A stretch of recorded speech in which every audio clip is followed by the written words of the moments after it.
worry, this isn't going to be a political endorsement video, nor is it going to really be focusing on any viewpoints from any parts of the political spectrum. That's not really what this channel is for. And in a future video, I'm going to be mentioning the fact that tennis is kind of a way for us to forget about all that stuff, right? And besides, I don't think that many people would be interested to come here to listen to the political ramblings of a balding 30-year-old man who looks like he's trying to look like an effeminate 80s backup singer. All this to say, this isn't really about the US election of 2024, whose voting day is tomorrow as of the time I'm recording this. This is more about tennis, and the occasion just gave me a couple of thoughts about tennis and what I've observed about it, and the time felt like now to share those thoughts. If you've followed Seirea tennis at all, then you know that one of the main recurring members of the channel, the person that I play against more than anyone else, is Z, the self-proclaimed ultimate pusher. The one, the only tennis master! He's pretty much the reason I was able to get into tennis at all, and he's been the person who was always there, always wanting to play, and so he's been like the core presence that made playing tennis possible for me and has allowed me to continue to stay with the sport through times when it would have been incredibly difficult otherwise. I'm going to leave the specifics unspoken, but me and Z actually sit diametrically opposed politically. We both lean hard to either side, and we're pretty close friends.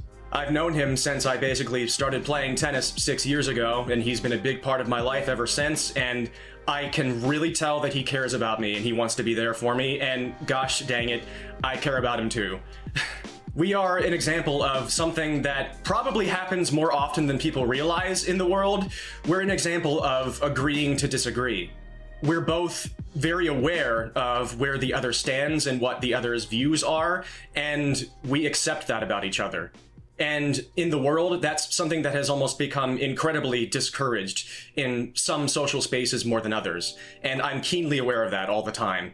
And I'm not going to sit here and say that our political opposition doesn't make me want to beat him someday even more, because he absolutely cleans the floor with me basically every single time we ever cross swords. And yeah, that's part of why I'm so bothered by it. It's not like tennis matches should be made out to be these wars between people where they have to focus on things about each other that they dislike or that they disagree with, so that if they win, then they're taking a moral victory, and if they lose, then they're letting everything that they stand for down.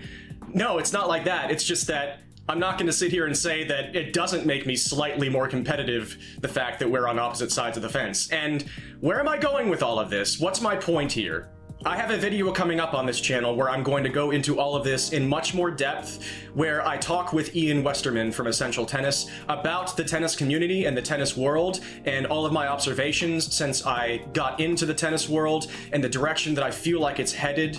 And one thing that I've noticed about the tennis world, especially compared to a lot of other communities that I've been a big part of throughout my life, is that there is less of that tendency for the tennis community to be able to agree to disagree about all sorts of different things in different ways than I've seen in different communities. Because tennis people seem to have so much pride, and they take themselves so seriously, and they take their beliefs in tennis, in themselves, in the world so incredibly seriously, and they want to defend that and they want to fight for that. And as I've said already, and as I'm going to keep saying, I'm not here to change anything or anyone.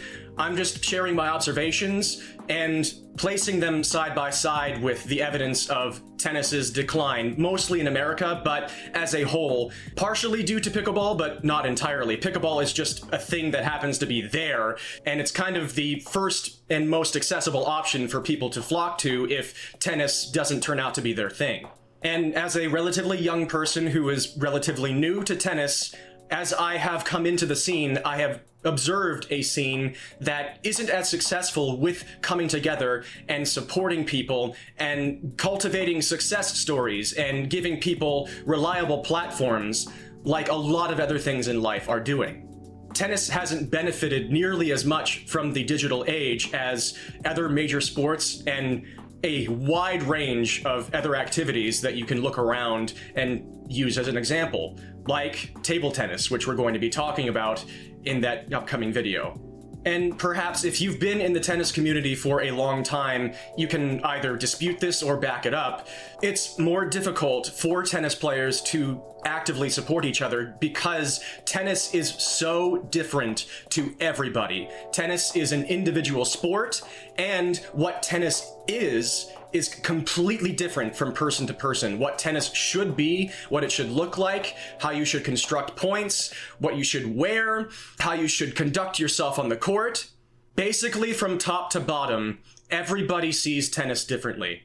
And because tennis people are such proud people that want to fight for their ideals, there's not as much agreeing to disagree when everybody sees tennis differently and displays that, whether it be in person or online. Tennis is a sport that people desire to be perfectly structured, but tennis is a sport of complete chaos. In the last 40 years, it has completely transformed in its main global style of play. The generations from those years are still on the court today, and every generation is brushing up against each other, and it's hard for them to agree. On the court, in comment sections, from what I've seen, tennis is pretty political, and tennis is quite divided. And that's what I'm here to talk about today. I'm kind of jumping the gun here and bringing out a lot of these discussion points early without the full context of everything. But, I mean, disclaimer, in the upcoming video with Ian, I'm not going to really be presenting any concrete answers or things that we need to do, because I'm just some guy. I don't claim to have all the answers. I mean, real talk. The reason I'm making this video is so that I can distract myself from the stress of the upcoming election. And it's not because I'm worried that my person's gonna lose. It's because even though I'm trying to work on this and I have made progress, I still just can't stand how divided the world is. And as I look ahead to my work shift at the tennis center on Wednesday, I know that the atmosphere is going to be so tense and so fragile, and it's just frustrating. It's still frustrating, as much as I'm trying to work on accepting how divided the world is. It's going to be a work in progress probably for my entire life, because it seems like the world is only getting more divided. And I feel like the tennis community is an example of that in ways that could be harming tennis. So if this video does have a point, it's just to bring that up as food for thought. The tennis community seems to have a tougher time than other communities and other activities and other interest groups with agreeing to disagree, just as a concept overall, and about so many things within the sport and funneling out. Something Ian brought up to me in the upcoming video is that in order to win tennis matches, you kind of have to really back yourself mentally. You kind of have to almost be a psycho about how much you believe in what you believe, and how confident you are, and how much you're going to stand up for your abilities and for your style of play and just for yourself. And I kind of see a lot of that as being the spirit of the tennis community, which I've seen so much good in. And I have met so many incredible people in the tennis community, and I'm not saying that it's bad. And I'm not saying that that spirit is wrong and needs to 360 or else tennis is going to die tomorrow. It's probably just going to be kind of like the election every 4 years, which seems to be getting even more divisive as time goes on, but we keep making it through. Things get really heated and the ads fly all over the place and the arguments come out and tensions grow and stress levels are high and one side is immensely disappointed when it's all over, and then it's over and life resumes. I don't think tennis is going to die, even if the major industry is experiencing some decline, especially in America. It's just going to change, as it has been doing. And one of the conversation points throughout the tennis world is that tennis is no longer tennis, and that tennis has already died. But in the end, 2 to 4 people still go out to the tennis courts and they hit a yellow ball around.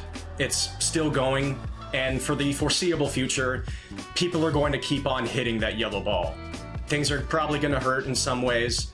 As tennis continues to change and as people continue to bring their own views and their own styles to the court, a lot of people are going to be uncomfortable and unhappy with all of the developments, and people will keep hitting the yellow ball. I guess that's the point, is that I think we're going to get through this somehow. I am an intensely anxious and fearful person. I'm a pretty intense person overall. And I still think that no matter what happens, I'm gonna still keep wanting to hit that yellow ball, and other people are going to as well. And things will probably be okay. We're going to get through this.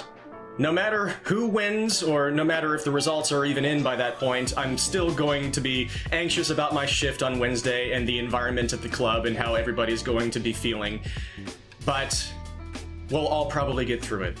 Because as much as social rhetoric that is being espoused and believed and embraced wants us to believe that one side is good and the other side is pure evil, and that we must be completely opposed, violently and demonstrably, at all times in order to be doing the right thing. In the end, I think most of us would agree that we shouldn't destroy ourselves, right? And I suppose I can take solace in tennis, in the fact that with it being such a difficult sport for people to agree to disagree, and to agree, period, with it being a sport that is so difficult for people to coexist with such different ideals of what the sport even is, they still go out every single day, millions of people on millions of tennis courts, and they whack a yellow ball around, and things usually work out okay. One of the core elements of tennis, again, which I'm going to bring up again in the video with Ian, is that we are separated by a net. We're divided, and we seek that out when we play tennis. It's part of what makes the sport fun and interesting and work at all. We just have to find creative and effective and precise ways to get around that net, to get over it, and make something meaningful happen. And it's beautiful. And that doesn't have to be profound or philosophical, but in a way, it helps me feel a little bit better. That there is something beautiful about division sometimes. I hope any of that made any sense to you. If not, that's okay. And if you disagree with any or all of it, and you don't want to agree to disagree, that's fair, and you're free to. And the comment section is an avenue for free speech if you must. And before anybody says something like, Seirea for president, that's such a bad idea. I would completely disintegrate in the first hour of campaigning, let alone the job itself. I'm one of the worst choices you could make. Don't write me in, please. Do you want somebody with this hairstyle running your country? If your answer is yes, good choice. This goes out to all of you out there, no matter who you're voting for, no matter what you believe. Tomorrow, in America, if you're voting, be safe out there. And I humbly request, please try to be good to each other. And we're gonna get through this one, and then we get to do it all again in 4 years. Thanks for watching. Am I really gonna post this? We'll see. And hopefully this didn't invalidate the upcoming video with Ian, but I didn't say everything that I'm going to say in that video. I don't know, we'll see. Hopefully you like that, hopefully you liked this. It's alright in any case. Have a good one. Dream on, folks. Peace.